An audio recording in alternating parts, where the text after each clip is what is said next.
Hello guys, I hope you all are doing well. In today's video, I am going to unbox this mouse pad with gel wrist support. Guys, let's start unboxing. Please watch this video till the end.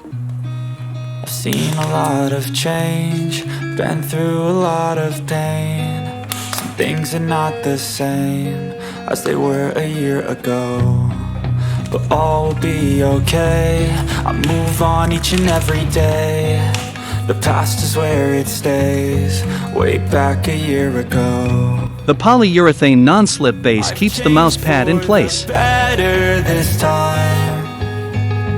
I thought I would never be fine.